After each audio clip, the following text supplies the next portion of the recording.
Since ancient times, the strength of a nation-state on the world stage has been measured by its fleet.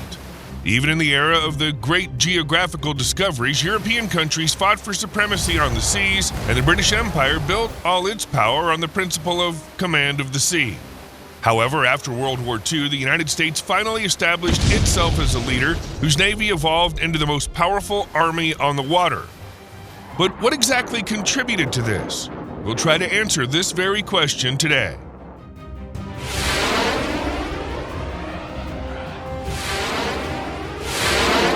The American nation grew on the idea of freedom and independence, and the fleet has always been its symbol. Back in the 18th century, when the United States first appeared on the world map, it began to develop its own navy, clearly recognizing its fundamental importance in protecting national interests. Over 2 centuries, the American naval forces grew from a small fleet into a global force capable of conducting targeted and large-scale combat operations in any corner of the planet. This became possible thanks to not only brilliant strategic thinking and colossal experience, but also to advanced technologies. One of the clearest bits of proof regarding the U.S. Navy's maritime dominance is its aircraft carrier component. It's these aircraft carriers that have turned the American fleet into a power projection tool that allows the country to influence any conflict, even those that occur thousands of miles from the shores of the United States. In fact, the United States has 11 of the largest and most durable floating airfields in the world, which is more than all the countries in the world combined. Beginning its carrier history with the USS Langley CV-1 in March 1922, the U.S. Navy regularly improved, receiving ever larger and more technologically advanced ships. Today, the U.S. Navy has 2 active classes of aircraft carriers, Nimitz and Gerald R. Ford. Nimitz was first deployed in the Mediterranean in 1976, and to this day, all 10 of these nuclear giants stand guard over democracy around the world. Number 11 in the row, but not least, is the fresh super aircraft carrier Gerald R. Ford CVN-78, the lead ship of the class, which is designed to completely replace the Nimitz when it retires. And even though the new ships receive a hull similar to the Nimitz, their technological content is something beyond the pale. The heart of Ford's supercarriers are 2 Bechtel A-1B nuclear reactors, which increased the ship's power generation by almost 30% compared to their predecessors. The electromagnetic aircraft launch system, EMALS, allows the vessel to launch aircraft using an electromagnetic catapult instead of a conventional steam piston engine, accelerating aircraft more smoothly without exposing their hull to damage. Complementing EMALS is the Advanced Arresting Gear Landing System, which also uses electromagnets, eliminating the stress of harsh braking associated with older hydraulic systems.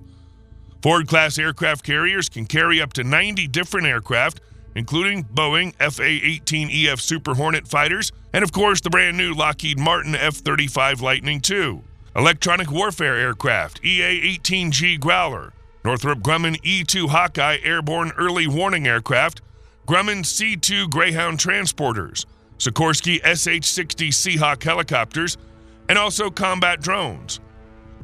With the new ships, the number of aircraft transported can increase to 100 or more units because the class has 9 more aircraft carriers ahead, the second of which, John F. Kennedy CVN-79, is planned to be put into operation this very year. Moreover, advanced weapons elevators are responsible for the prompt delivery of weapons to aircraft.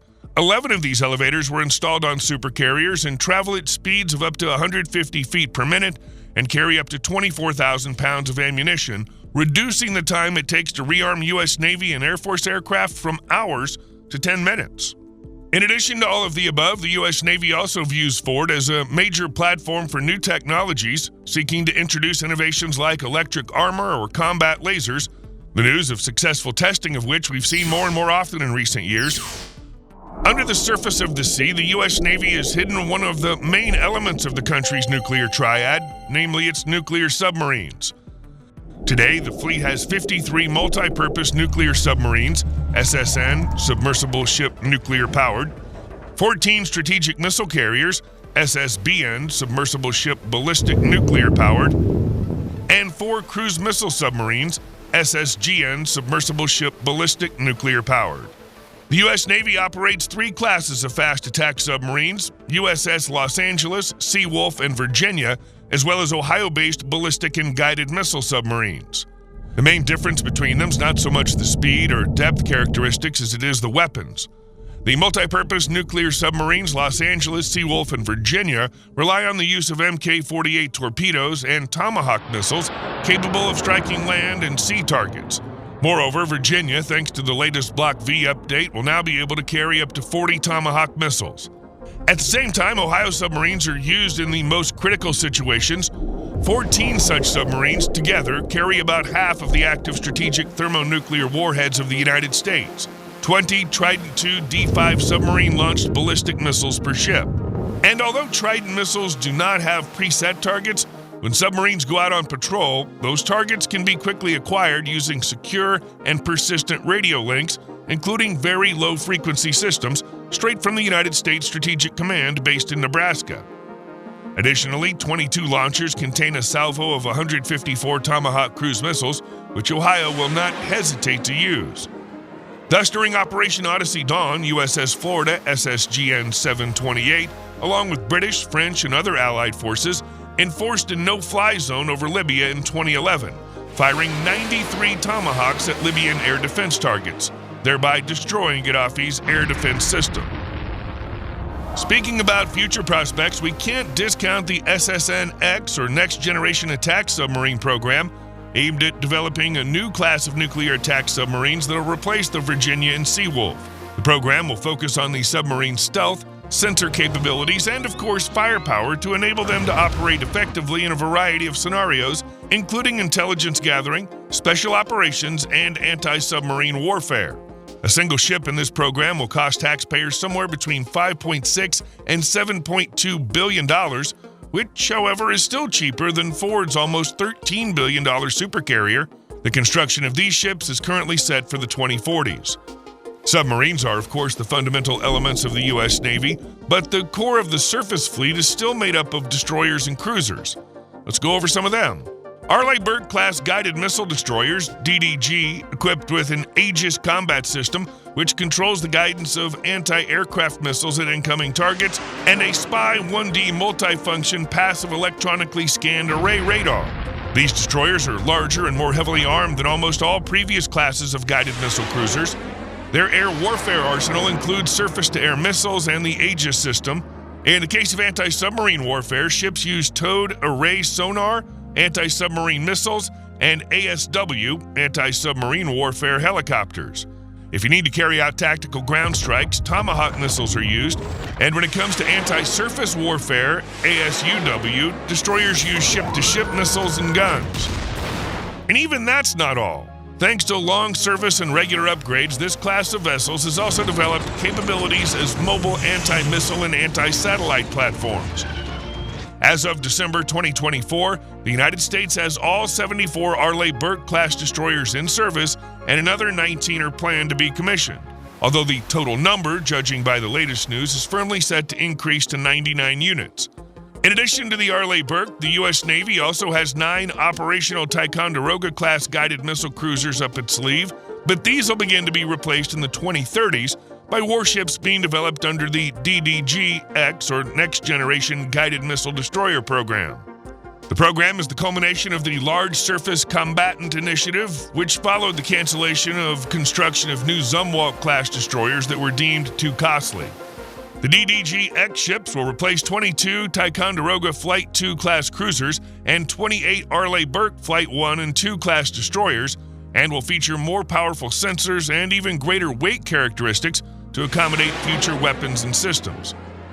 For example, directed energy weapons with lasers ranging from 150 to 600 kilowatts. Overall, the U.S. Navy's leadership in naval technology has become a critical aspect of its power and strategic superiority over its adversaries. This is manifested not only in the presence of advanced vessels and ship systems, but also in the development of the latest technologies to modernize the existing fleet, improve its combat capabilities, and increase survivability even in the face of dynamically changing threats. For example, the U.S. Navy is actively investing in the development of autonomous ships and unmanned systems as part of the Ghost Fleet Overlord project. Its goal is to create autonomous warships capable of performing tasks without human intervention. So far, this mini fleet consists of 4 vessels: USV Ranger, USV Nomad, USV Mariner, and USV Vanguard. Moreover, the USV Mariner plays a special role. It was equipped with new generation command and control systems, as well as the virtualized Aegis combat system, whose testing will greatly advance the process of installing combat systems on large unmanned surface vessels. Granted, for now, even these ghost ships have a crew of 6 sailors, so in the case of any problems with functionality, the crew can quickly switch to manual control. Another component of the country's technological success is the accelerated integration of laser weapon systems. For the first time in 2020, the U.S. Navy installed on the destroyer USS Portland LPD-27 an experimental laser system, LAWS, laser weapon system, designed to destroy unmanned aerial vehicles and missiles. By February 2025, a successful test was done with the high-energy laser with integrated optical dazzler and surveillance, or HELIOS, used by the destroyer USS Pebble DDG-88. It was tested as part of the high-energy laser counter-anti-ship cruise missile project, better known as HELCAP, whose main goal is to provide the fleet with a laser platform with a power of over 300 kilowatts.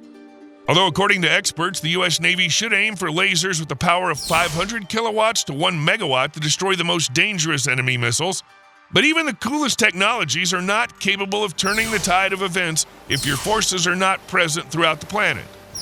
It's for this reason that the U.S. Navy's global leadership is ensured by its unique, extensive network of military bases around the world, as well as the high degree of mobility and flexibility of its logistics operations. So, for example, the Guantanamo Bay base in Cuba is home to the forces that control the Caribbean region. The headquarters of the U.S. Pacific Fleet's located at the Pearl Harbor base in Hawaii. Ramstein in Germany is used for operational needs of the U.S. Navy and is an important hub for logistics and transport of troops and equipment to Europe or the Middle East. The new Yokosuka base in Japan serves as the main deployment point for American forces in Asia. The Guam base is an important strategic location for basing troops and maintaining a presence in the Asia-Pacific region, and the Singapore Naval Base supports the U.S. Navy's presence in Southeast Asia and allows for rapid operations in the Indian Ocean. All of them not only provide long-term presence, but also rapid mobility of the fleet. After all, if necessary, the United States can send its forces to anywhere in the world in just a few days. Destroyers, nuclear submarines, and aircraft carriers are capable of operating at great distances from the coast and, if necessary, immediately returning to base to replenish supplies. Not to mention, the Navy's logistics system includes a huge fleet of amphibious ships such as the LHD, Landing Helicopter Dock, LHA, Landing Helicopter Assault, and LSD Landing Ship Dock, which can move troops and equipment to any regional conflict or emergency while being deployed and operating in the most remote corners of the globe. It's a pity that for all the awesomeness of the American fleet, there's still one threat that can truly undermine it. And no, we're not talking about China or the Russian Federation. There's a much more dangerous enemy: budget cuts. So let's hope that the fleet will not encounter this monster, to continue to prosper and delight its allies with innovative technologies that will ensure peace of mind for decades to come. Who do you think should currently fear the U.S. Navy the most? Share your thoughts in the comments below.